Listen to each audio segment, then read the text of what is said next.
जिन स्वामी अविमुक्तेश्वरानंद को लेकर आज अचानक हालात और जज्बात बदल गए, वो पिछले 5 दिनों से प्रयागराज माघ मेले में धरने पर बैठे।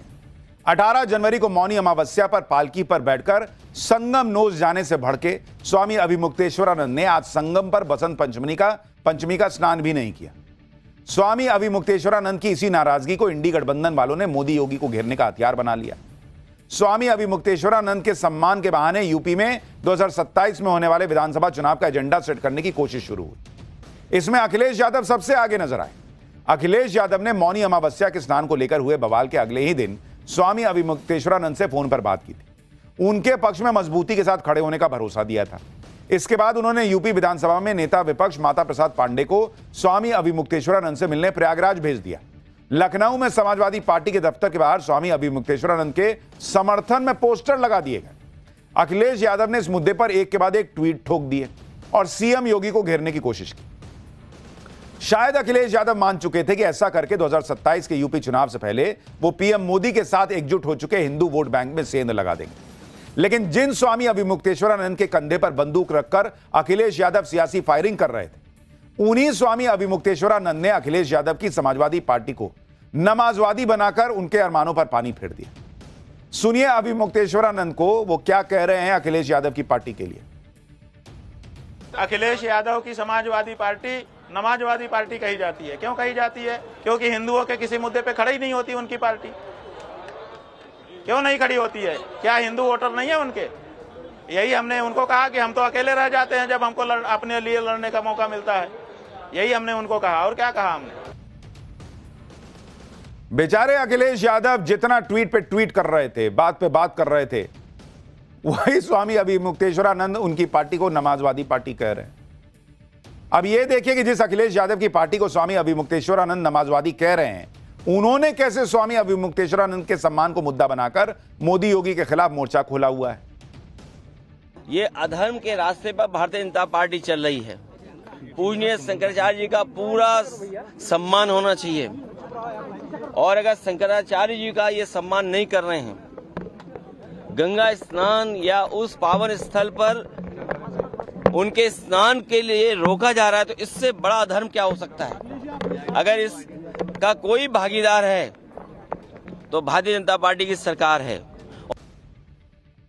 अखिलेश यादव ही नहीं, इंडी में उनकी सहयोगी कांग्रेस ने भी खुद को स्वामी अविमुक्तेश्वरानंद के समर्थन में खड़ा दिखाने में कोई कसर नहीं छोड़ी। मौनी अमावस्या को हुए बवाल के बाद कांग्रेस ने स्वामी अविमुक्तेश्वरानंद के सम्मान के मुद्दे पर लंबी चौड़ी प्रेस कॉन्फ्रेंस कर दी थी और इस मुद्दे पर पीएम मोदी और सीएम योगी पर ताबड़तोड़ हमले किए थे। एक बार पवन खेड़ा का वो बयान सुनिए, फिर आपको बताता हूं कि स्वामी अविमुक्तेश्वरानंद ने कैसे कांग्रेस की पूरी सनातन पॉलिटिक्स को फेल कर दिया और उल्टे राहुल गांधी के हिंदू होने पर सवाल उठा दिया है। लेकिन पहले एक बार पवन खेड़ा को सुनिए। आचार्य जो सनातन के सिरमौर माने जाते हैं, होते हैं, कोई डीएम तय करेगा, प्रशासन तय करेगा, कोई मुख्यमंत्री तय करेगा कि वो शंकराचार्य हैं या नहीं है। आप हैं कौन? आपकी औकात क्या है? आधी रात को आप नोटिस देके पूछ रहे हैं कि आप शंकराचार्य नहीं हैं? भाई कभी सुना आपने? और ये अपने आप को हिंदुओं का ठेकेदार मानते हैं। पवन खेड़ा जी खुद स्वामी अविमुक्तेश्वरानंद को सनातन का सिरमौर बता रहे हैं, आपने सुना? लेकिन आप देखिए कि जिस कांग्रेस ने स्वामी अविमुक्तेश्वरानंद के सम्मान के मुद्दे पर मोदी योगी के खिलाफ मोर्चा खोला, कांग्रेस नेता बीजेपी को सनातन का सबसे बड़ा विरोधी साबित कर रहे थे, उन्हीं स्वामी अविमुक्तेश्वरानंद ने कैसे कांग्रेस के नेता राहुल गांधी को फिर से सनातन विरोधी बता दिया। दरअसल रक्षा मंत्रालय की संसदीय समिति आज अयोध्या दौरे पर पहुंची। समिति के सदस्यों ने राम मंदिर में दर्शन किए। इस समिति में राहुल गांधी भी थे, लेकिन वो समिति के साथ अयोध्या नहीं पहुंचे। ऐसे में आरोप लग रहा है कि क्या राहुल गांधी ने एक बार फिर राम मंदिर के दर्शन से दूरी बना ली। लेकिन जब स्वामी अविमुक्तेश्वरानंद से राहुल गांधी के राम मंदिर जाने पर सवाल पूछा गया, तो उन्होंने राहुल गांधी को हिंदू मानने से ही इनकार कर दिया और दो टूक कह दिया कि राहुल गांधी को तो राम मंदिर जाने ही नहीं देना चाहिए। तो जो पवन खेड़ा स्वामी अविमुक्तेश्वरानंद को सनातन का सिरमौर बता रहे थे, वही सिरमौर राहुल गांधी को हिंदू ही नहीं मान रहे हैं। सुनिए एक बार। राहुल गांधी राम मंदिर जाने वाले हैं। उनको नहीं जाने देना चाहिए, क्योंकि वो अब हिंदू धर्म में नहीं है। हिंदू धर्म में नहीं है वो? जी, कैसे? उन्होंने संसद, भारत की संसद में खड़े होकर मनुस्मृति के बारे में गलत बयानी की थी। मनुस्मृति हिंदुओं का धर्मशास्त्र है, तो जो व्यक्ति जिस धर्म में होता है कम से कम उस धर्मशास्त्र का तो पालन करता है, आदर करता है, उसके बारे में गलत नहीं बोलता है। तो जब ये बात हमारे सामने आई तो हमने कुंभ में ही उनको नोटिस भेजा था। उसके बाद 2-3 रिमाइंडर भी हमने भेजे, लेकिन उन्होंने कोई जवाब नहीं दिया। तब हमने उनको हिंदू धर्म से बहिष्कृत घोषित किया है और आज भी वो बहिष्कृत हैं। अब बताइए, कांग्रेस पार्टी स्वामी अविमुक्तेश्वरानंद के नाम पर प्रेस कॉन्फ्रेंस कर रही थी। स्वामी अविमुक्तेश्वरानंद कह रहे हैं कि राहुल गांधी हिंदू मानते नहीं है, उनको राहुल गांधी को वो हिंदू ही नहीं मानते। अब चूंकि कांग्रेस पार्टी इनको सिरमौर मानती है, तो क्या वो भी मानती है कि राहुल गांधी हिंदू नहीं है क्योंकि स्वामी अविमुक्तेश्वरानंद ने कह दिया है? स्वामी अविमुक्तेश्वरानंद ने इंडी गठबंधन के उस एजेंडे को भी धुआं कर दिया, जिसके जरिए केंद्र की मोदी सरकार और यूपी की योगी सरकार को मुस्लिम विरोधी ठहराने की कोशिश होती रही है। मुसलमानों को डरा और सहमा हुआ बताया जाता है। सुनिए, बीजेपी की सरकारों में मुसलमानों और मस्जिदों को टारगेट किए जाने के सवाल पर स्वामी अविमुक्तेश्वरानंद क्या कह रहे हैं। अभी तक कोई मस्जिद नहीं तोड़ी गई। अभी तक कोई मस्जिद, एक भी रिपोर्ट नहीं हुई है कि तोड़ी गई हो। हाँ, जो मंदिर था, वो मंदिर के बारे में मांग जरूर प्रबल हुई है और वो होना भी चाहिए। जिस समय वो ताकत में थे, उन्होंने मंदिर तोड़े, तो जब हिंदू ताकत में आएगा तो पलटेगा नहीं तख्ता। स्वामी अविमुक्तेश्वरानंद ने इंडी वालों का सारा प्लान ही चौपट कर दिया। इंडी वालों ने भी नहीं सोचा होगा कि जिन्हें वो अपनी सियासत का हथियार बना रहे हैं वो ऐसा यू टर्न मार देंगे। लेकिन सवाल ये हुआ कैसे? हालात, जज्बात बदले कैसे? अचानक अविमुक्तेश्वरानंद इंडी वालों पर ही अटैक क्यों करने लगे? क्या इसकी वजह यह है कि अविमुक्तेश्वरानंद को जो 2 नोटिस आए, उनसे शंकराचार्य होने के दावे पर जो सवाल पूछ लिए गए, उनके स्नान को लेकर जो विवाद पैदा करने की कोशिश की गई, उस पर साधु संतों का गुस्सा अविमुक्तेश्वरानंद पर ही फूट गया?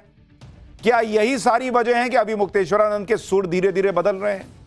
आप सुनिए कैसे जगतगुरु रामभद्राचार्य हों या फिर केंद्रीय संत समिति के अध्यक्ष स्वामी जितेंद्रानंद सरस्वती और अखाड़ा परिषद के अध्यक्ष महंत रविंद्रपुरी, सब ने स्वामी अविमुक्तेश्वरानंद पर सवाल उठा दिए थे। पहले ही दिन मैंने कहा ये शंकराचार्य नहीं है, इसमें आचार्यत्व का कोई गुण नहीं है, इस पर तो देशद्रोह का मुकदमा चलाना चाहिए। मिट्टी पे बैठ के शरीर पर जल छिड़कवाना अभिषेक होता है क्या? ये फालतू की बातें हैं। शास्त्रों का इतना अपमान तो नहीं करना चाहिए व्यक्ति को। एक राजनीतिक व्यक्ति संत की श्रेणी में मत डालिए, संत शब्द का अपमान हो जाएगा। जो सुबह से शाम तक देश के प्रधानमंत्री, उत्तर प्रदेश के मुख्यमंत्री को गालियां बकने वाला, रोज एक नया षड्यंत्र हिंदुत्व के विरुद्ध करने वाला, जो मुख्तार अंसारी, अतीक अहमद जैसे हिंदू हत्यारों के, मुस्लिम माफियाओं के मरने पर आंसू बहाता हो, ऐसे व्यक्ति को संत की श्रेणी में मानना भी मैं मानता हूं संतत्व का अपमान। देखिए, सबसे बड़ी बात है कि इनको जो है मोदी जी को, गृह मंत्री जी को, योगी जी को बदनाम करना है। कैसे इन्होंने हमेशा यही प्रयास किया है, कैसे योगी को बदनाम किया जाए। क्या ये उचित है योगी जी को माँ की गाली देना? आपने क्या कहा? योगी कौन है? अकबर का बेटा है। योगी कौन है? हुमायूं का बेटा है। भाई तुम किसके बेटे हो? तुम कौन हो? ये बातें उचित नहीं है। इसलिए मैं चाहता हूं कि इनको अपनी जिह्वा पे जो है बिल्कुल संयम रखे। यानी शायद स्वामी अविमुक्तेश्वरानंद को दिख गया कि एक तो पूरा संत समाज उनके खिलाफ है, उनके साथ नहीं है, और दूसरा योगी आदित्यनाथ भी नोटिस पे नोटिस भेजे जा रहे हैं। तो उन्होंने यू टर्न मार दिया और कांग्रेस और समाजवादी पार्टी की फजीहत हो गई। आप ये भी देखिए कि माघ मेले में पर्वों पर उमड़ रही भीड़ की वजह से स्वामी अविमुक्तेश्वरानंद से प्रशासन ने पालकी पर संगम नोज तक नहीं जाने की अपील की थी, लेकिन वो नहीं माने और सम्मान का मुद्दा बना दिया। जबकि आज बसंत पंचमी के स्नान की तस्वीरें आप देखिए, पूरी पीठ के शंकराचार्य स्वामी निश्चलानंद सरस्वती संगम स्नान के लिए व्हील चेयर पे गए। बॉस, वो चलने में असमर्थ हैं, इसलिए व्हील चेयर से उन्हें ले जाया गया। निश्चलानंद जी भी शंकराचार्य हैं, उन पर कोई विवाद भी नहीं है, वो भी सरकारों के खिलाफ बोलते हैं, लेकिन उन्होंने ये जिद नहीं पकड़ी कि जाऊंगा तो पालकी में ही जाऊंगा। इसी तरह शंकराचार्य नरेंद्र नंद सरस्वती भी बसंत पंचमी का पवित्र स्नान करने पैदल संगम पहुंचे। उन्होंने अपने भक्तों के साथ संगम पर आस्था की डुबकी लगाई और फिर वापस चले गए। किसी तरह का कोई विवाद नहीं हुआ। इसलिए जब पूरी पीठ के शंकराचार्य स्वामी निश्चलानंद सरस्वती से स्वामी अविमुक्तेश्वरानंद को लेकर हो रहे विवाद पर सवाल पूछा गया तो उन्होंने कहा कि स्नान से किसी को नहीं रोका गया होगा, ताम झाम की वजह से रोका गया होगा। सुनिए एक बार उनको। नहाने से तो किसी को रोका नहीं गया होगा, ताम झाम से रोका गया होगा। नहाने से तो किसी को रोका नहीं गया होगा, ताम झाम से रोका गया होगा। तो इधर जो सियासी आग लगाने की कोशिश थी उस पे पानी पड़ गया, लेकिन पानी खाली सियासत पे थोड़ी पड़ा है।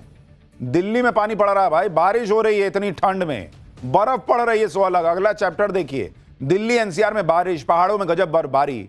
हमने आपसे कहा था मौसम यू टर्न लेगा, यू टर्न ले लिया, लेकिन सवाल है कि ठंड अभी और कितनी बढ़ने वाली है। बारिश, स्नोफॉल और कपा देने वाली ठंड की वो तस्वीरें जिन्हें देख कहीं लगेगा कि हाथ